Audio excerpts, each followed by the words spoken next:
Hello everyone, and thank you for coming to this year's 2021 Women in Music Speaker, hosted by the Gamma Tau chapter of Tau Beta Sigma. Women in Music is a national program by Tau Beta Sigma to uplift and empower the voices of women in music. And I'm very excited to introduce to you our guest speaker for this year, Dr. Brianne visiting professor of music theory and technology at UCLA.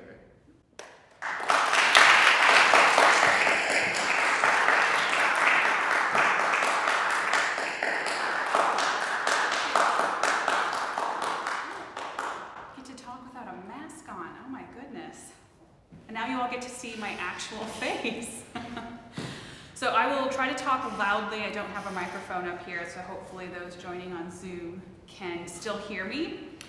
First of all, I would like to thank TBS so much for inviting me to speak here today at such a special event, and thank you to Benjamin Neal for organizing and doing all the logistics for today. I am truly honored to be asked to do this, and I really hope that you find what I have to say interesting. I'm going to start by giving you a brief biography of my life in music, and then I'd like to talk about three things. Those are the fear of failure, imposter syndrome, and the truth. So only a little heavy today, just a little bit. I have a few stories of my life for each one of those topics that I hope you find helpful, maybe inspirational, and then I'd also be happy to answer any questions you might have about my career, playing, traveling, anything that I have done that you noticed in my bio that you might have questions about. I'm happy to answer that. So I started playing flute at 10 years old, which was the age at which you could pick a band instrument in my rural school district in Northwest Ohio. Rural, very rural. I was torn between playing the flute and playing the drums. My band director told me it was a good thing that I wanted to play the drums because I was going to have to get braces someday, and students who get braces can't play the flute. Being the contrarian that I am, I'd immediately decided I was going to play the flute and no one was going to stop me.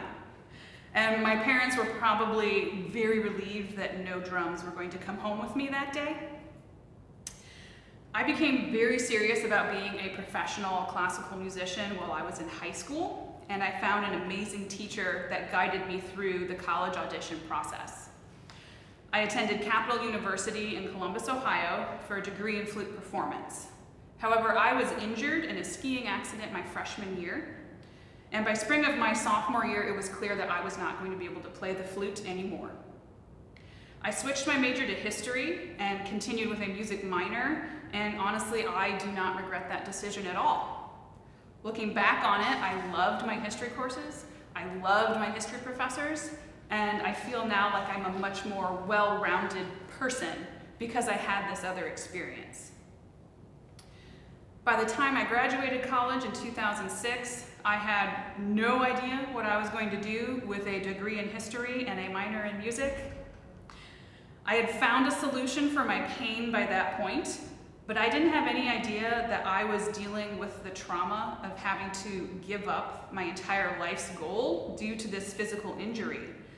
In 2006, I don't remember things like that really being talked about. So I went and found a job. I worked as an administrative assistant in a couple of companies in Columbus, Ohio for 3 years before I realized that I just could not be happy without music being a part of my day job. Once I realized this, like almost immediately once I realized this, I came across an advertisement for a flute masterclass in Casperia, Italy, with Grammy Award-winning flutist Rhonda Larson. And it did not require a recording. It only required an essay about what it would mean to me to be a part of that class.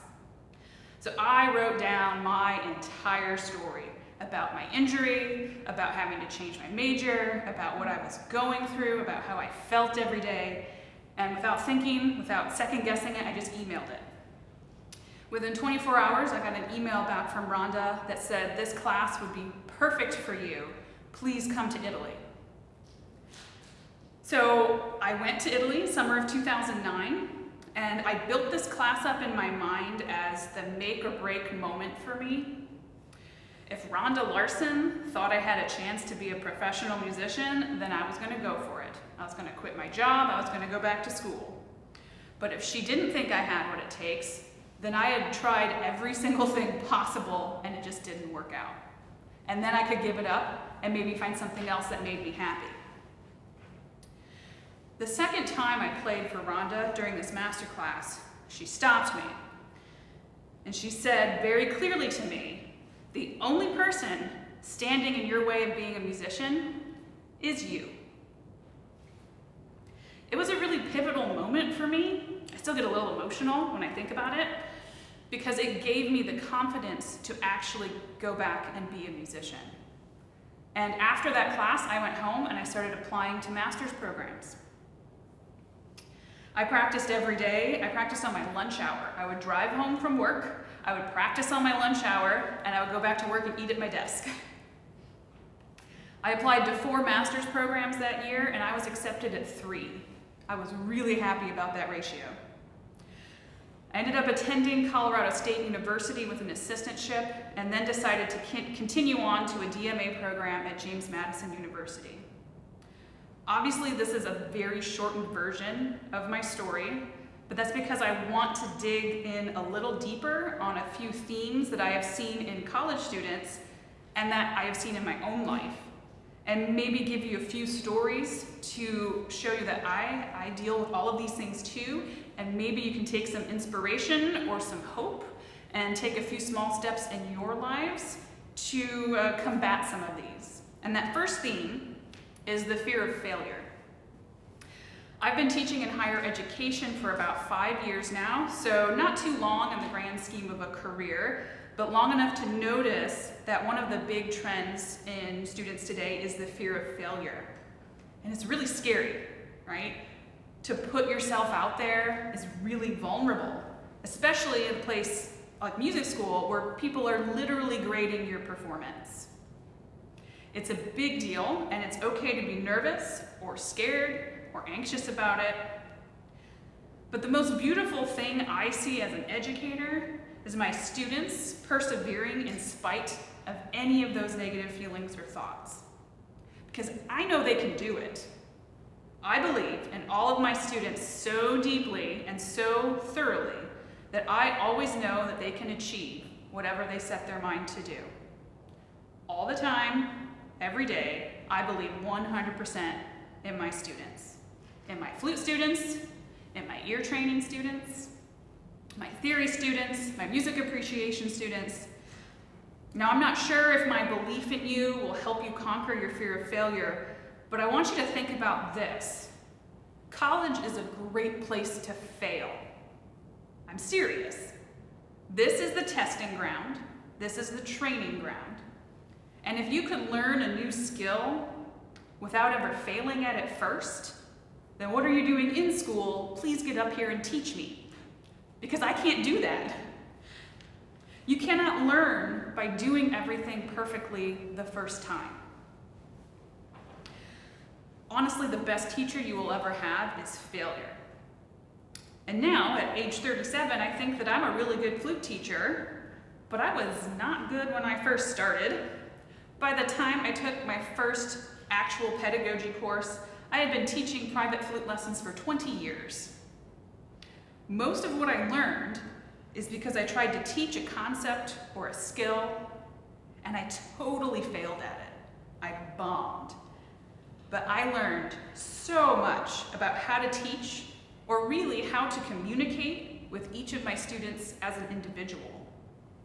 I learned how to take what I do as a musician and verbalize it in many different ways so that any student could understand it. The more I taught, the more I screwed up, the more I learned how to teach. And I learned to teach in a non-judgmental way.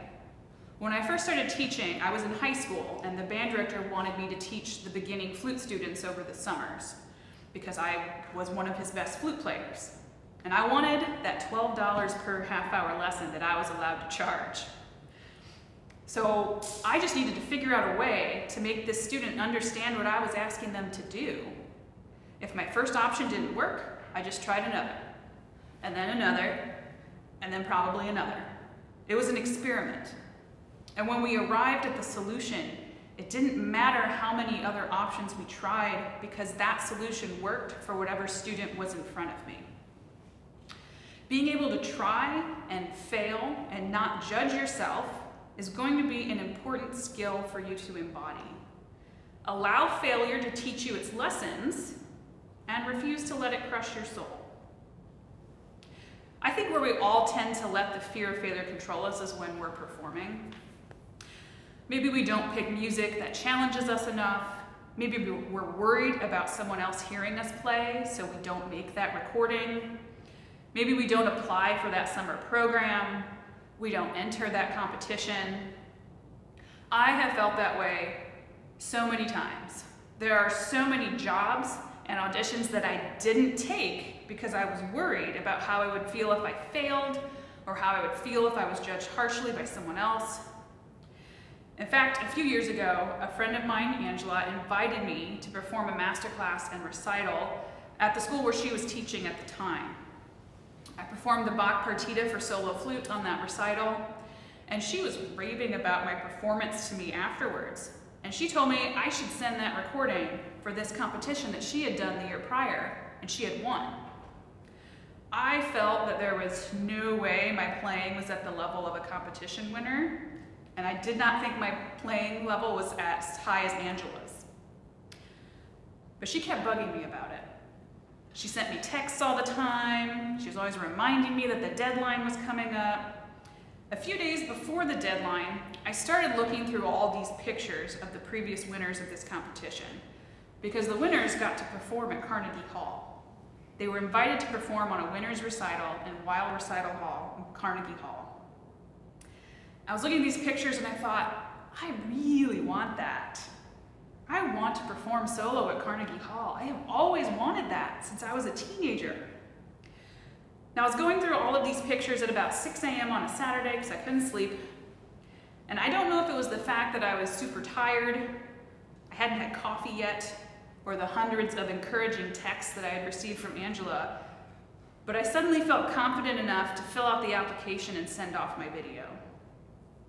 Now, in all honesty, I did have a mild freak out right after, and I forced my husband to also submit a video when he woke up. I guess I felt like going through the process together would make me feel better. But the results of this pre-coffee confidence that I had was that I won first prize. I was invited to perform on a winner's recital in Carnegie Hall, and I have played solo on Weill Recital stage in Carnegie Hall. I submitted without giving my brain the chance to judge my playing too harshly. And what a shock. It worked out. Take the risks. Don't listen to the voice that tells you all of the ways that something could go badly, that you might fail. Listen to that little voice that will whisper, but what if it goes really well? The second thing I'd like to talk about today is imposter syndrome, and I think this is rampant in the musical community, but it is really everywhere. It's that feeling that everyone else knows what they're doing, and at some point they're all going to figure out that you don't. I can guarantee you that all of your peers, all of your professors, all of your musical influences have felt the same way. I feel that way all the time. My first job after graduating with a doctorate in flute performance was teaching music theory at a community college. I was terrified, but it was a job that was related to music, even though it wasn't my preferred topic, so I went for it. That whole year, I felt like I was behind. Sometimes I was making a worksheet or finishing up the creation of a test the night before I was going to have to give that to the class. A pedagogy professor of mine during the doctorate once told me that you only have to stay one class ahead of your students, and sometimes that was all I could maintain.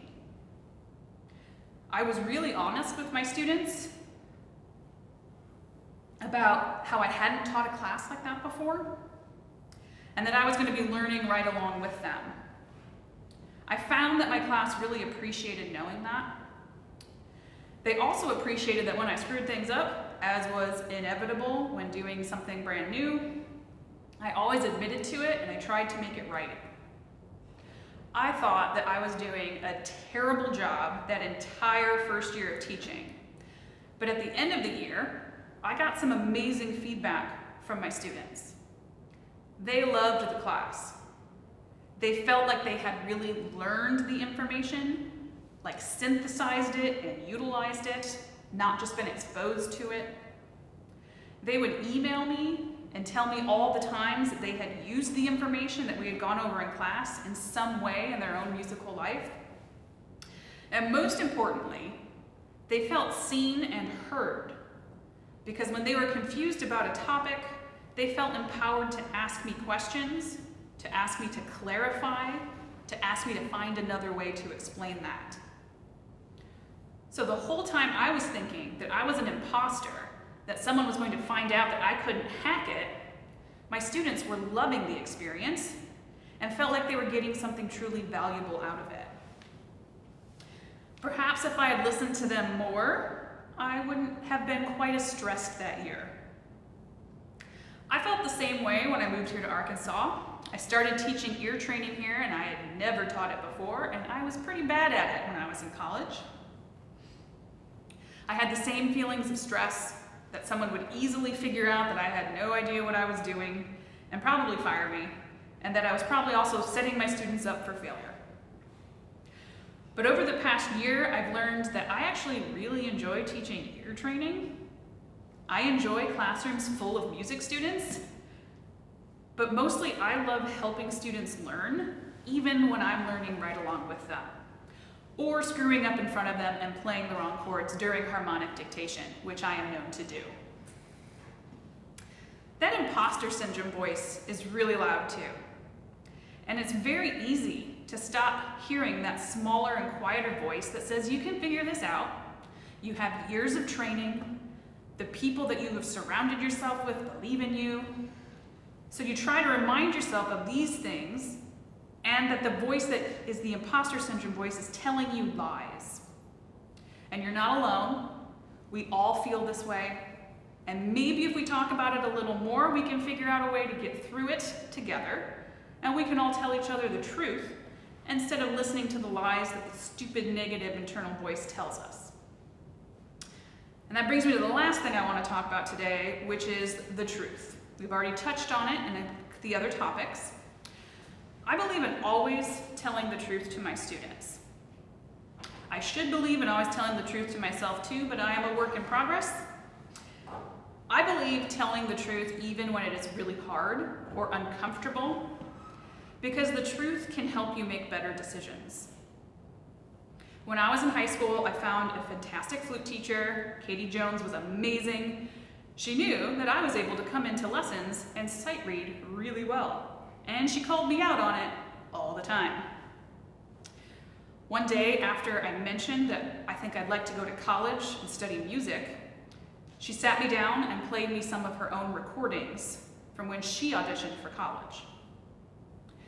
She told me that I was a really good flutist for Elmore, Ohio, which is a village of less than 1,500 people. But college level, I wasn't there yet.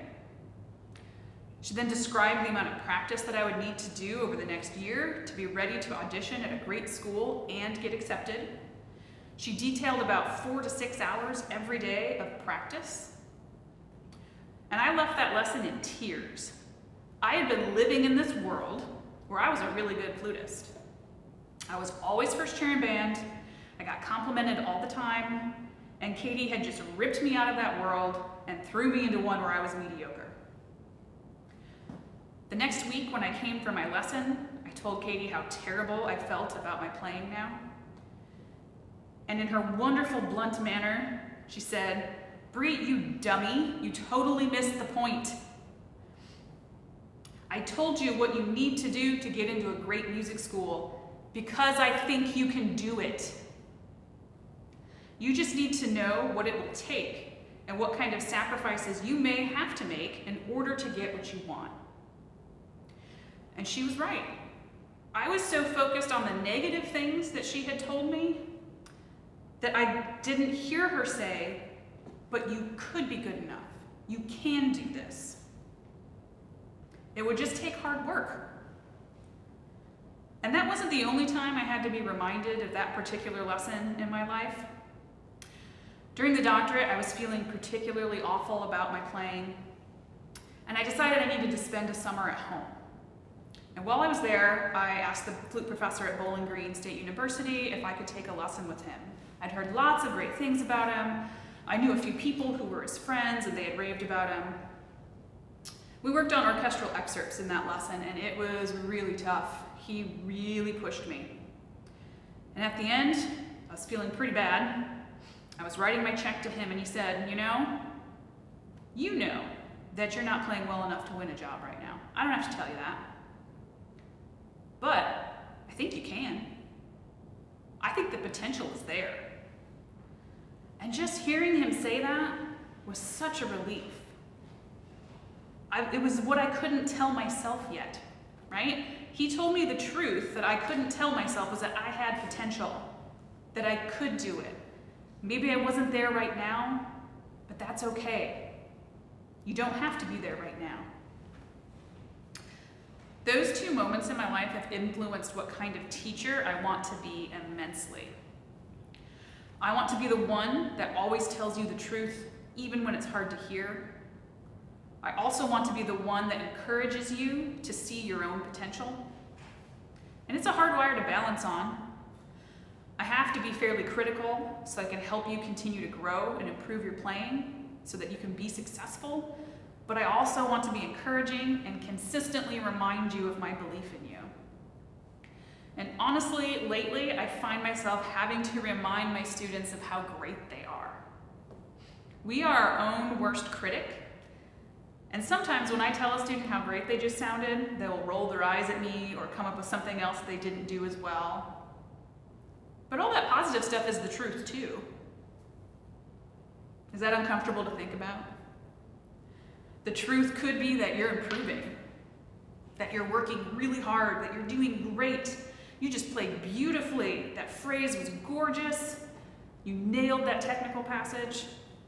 That is also the truth sometimes. Actually, it's probably the truth more often than not. As musicians, we are all trained to look for the mistakes, the small issues, the details, that we tend not to take a step back and look at the bigger picture, nor do we take time to think about what we did really well. I spent so much time and energy in my life trying to figure out what I was doing wrong that I never felt like I was doing anything right. I couldn't see that I could still be an excellent musician and continue to work to get better. I couldn't see that I could be empowered and confident about my playing and still make mistakes, and that those mistakes are okay.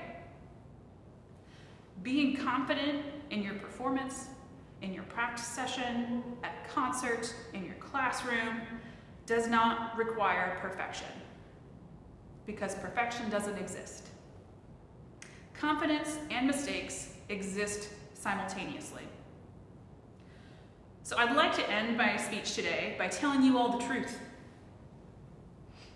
You are all working really hard right now, and I see it. You all are improving every single day. Some days you will fail, and it will teach you some wonderful things. No one is judging you as harshly as you are judging yourself, so maybe lighten up a bit. Not going for an opportunity because you're afraid you won't get it only guarantees that you won't get it. And finally, if you ever need to pet a puppy for your emotional health, don't choose mine because she's a monster and she would prefer to bite you. But she won't bite you very hard. And that's the truth. Thank you.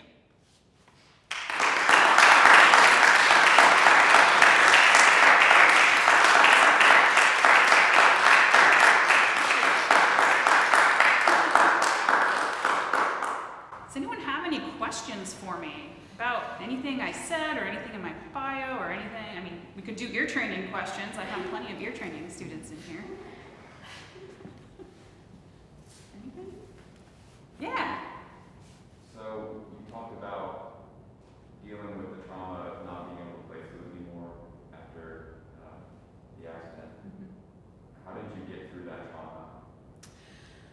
think eventually it was time for me.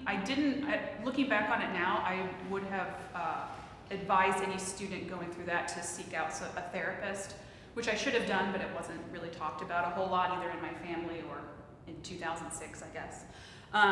But for me, it was time. The farther I got away from the actual incident where I had to stop playing, and the more time I had where I was playing and feeling better about it, the easier it got. Had I sought out some therapy, I think that it wouldn't have taken quite as much time. Yeah, but it was accepting that it happened, that I am no longer injured. That was the hard part. It was hard to accept that I was no longer injured because I had been in pain for 3 years straight. So once I accepted that, it got better. Yeah.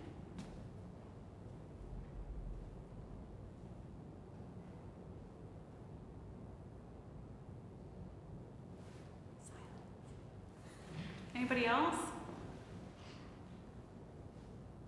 Yeah. What was the particular injury that you got? So when I was skiing, the guy I was dating at the time had tricked me on a run that was too hard for me. We obviously no longer dating. But I fell, I kind of went like completely horizontal in the air and then just went down on the ground. And what happened, which I found out 3 years later, was that the atlas bone at the top of my spine had twisted slightly. And so it pinched all of the nerves that traveled down the left side of my body, right here behind my ear. So I had intense pain in my left hand. I had loss of strength. I couldn't hold things in my hand sometimes. So yeah, lots of nerve pain and some muscle loss. And so I ended up I found a massage therapist who was trying to help me through some of the pain, and I remember her looking down at me at one point saying, "Your head's not on straight." And I was like, my dad tells me that all the time, this is not news. But it wasn't. So when that happens, your body is trying to figure out where is normal again. And so it will start to like raise up one hip, you'll raise a shoulder, you're trying to find where stability is again. And so she recommended a chiropractor, and all this chiropractor does is move that bone back into place. There's no other cracking, nothing else. He just moves the bone back into place, and I thought he was a magician because the first time he did that, pain was gone. I had some like tingliness yet because the nerves were damaged, so they had to repair themselves, but yeah, just one adjustment and it was gone. Yeah. So I'm not a fan of skiing, just like in general. Yeah. We had a question from the live stream chat from Anne Sting. She asked, not related to music, but what kind of puppy do you have? I have a Hungarian Vizsla named Penny, and we were so excited to get her, but she was a shark as a puppy. We basically had a sign around our house that said it's been 0 days since blood has been drawn by the puppy. She is a very high work drive, like field dog. Like if she were hunting for like 12 hours a day, every day, she would be super happy. So we have now had to get into dog sports. There's a whole dog sports community that I was not aware of that now we are in because we have her in nose work. So she can currently find anywhere in our house the scent of clove, the scent of anise, and the scent of birch. I hide it under tables, in closets, in drawers, doesn't matter, she finds it. I'll bring her to campus at some point, but she is crazy. Yeah. Is she scared from the flute? She is, yeah. She also hates singing a lot. She really hates singing. She hates the snare drum part from Bolero. I don't know why, but I tapped that on the floor one time and got attacked. So she hates that. But usually she is in her crate while we are upstairs practicing, so she'll just sleep through it. I did actually play in the living room once this week, and she spent about 10 minutes whining at me and then went to sleep. So I think she's getting better. She's growing up.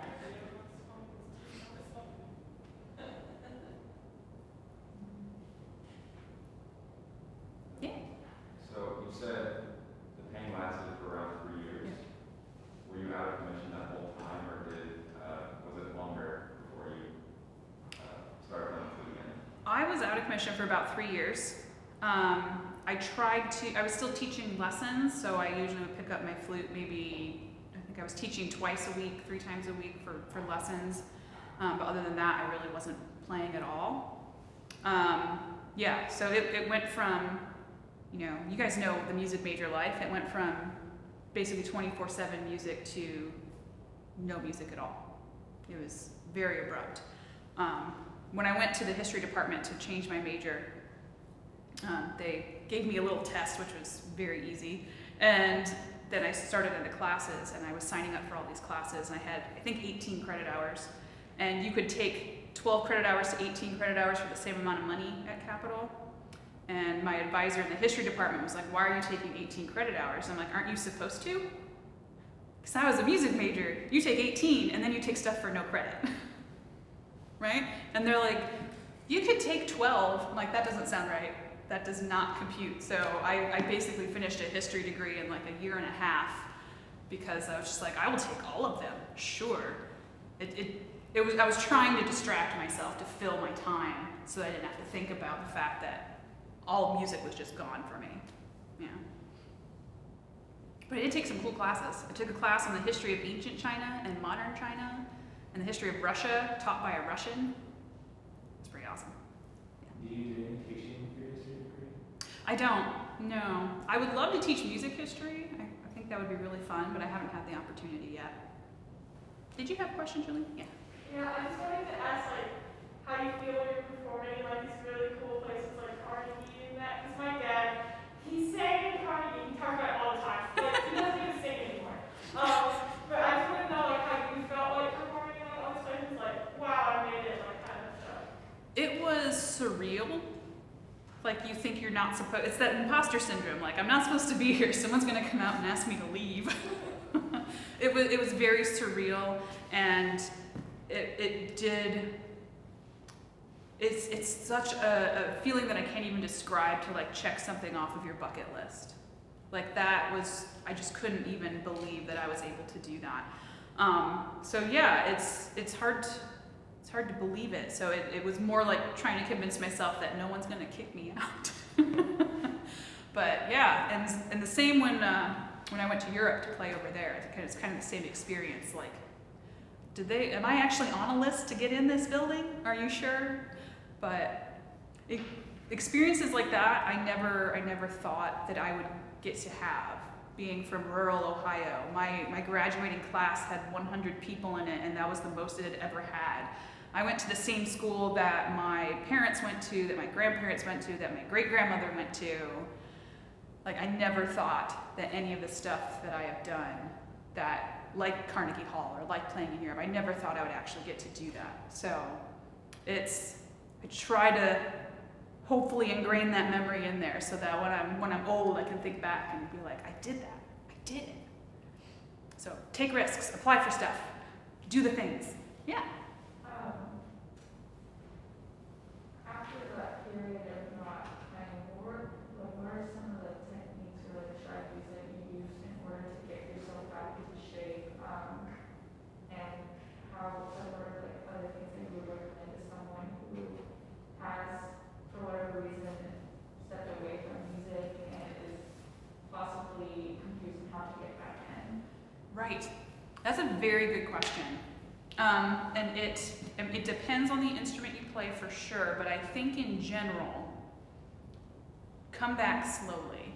Don't jump in and try to do 3 hours of practice, the first day you come back to playing. Play for 5-10 minutes and then put it away. Maybe if you're feeling great in the evening, do 5-10 more minutes.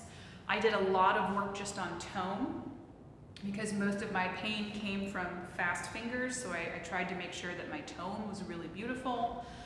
I tried to make sure that my breathing was really functional, and then gradually worked more technique into my practice program. It's really hard to be patient when you've been playing at such a high level because you want to get back to where you were.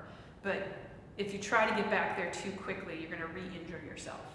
So it's almost set a timer, and you're not allowed to play any longer than that timer. When it goes off, walk away, stretch, do some yoga, do something else, and then come back later. So you have to be very, very careful. And I think it's very important not to judge yourself during that whole process. I think that's probably the most important part. Don't judge yourself for the 10 minutes you were able to play that day.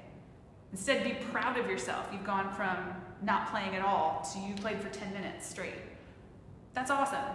And celebrate accomplishments like that as much as you can. And eventually, just give yourself the time and the space to get back to the high playing level that you were at previously. But it's all about giving yourself the time and not judging how long it takes you to get to where you want to go.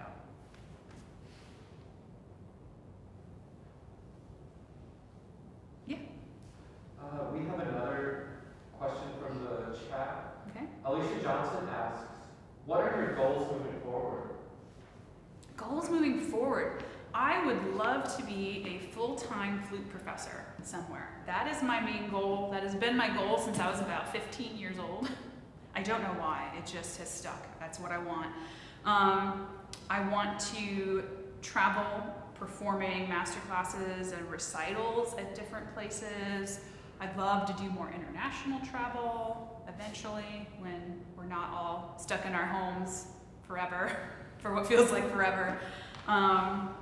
I love playing in different ensembles. I like the portfolio type career, but I do really want to have an academic flute position and then do other things as they come up.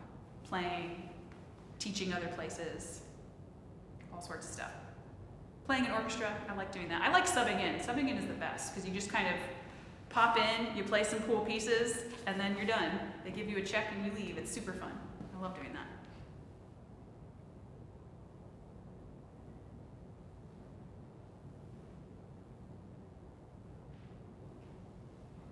Okay.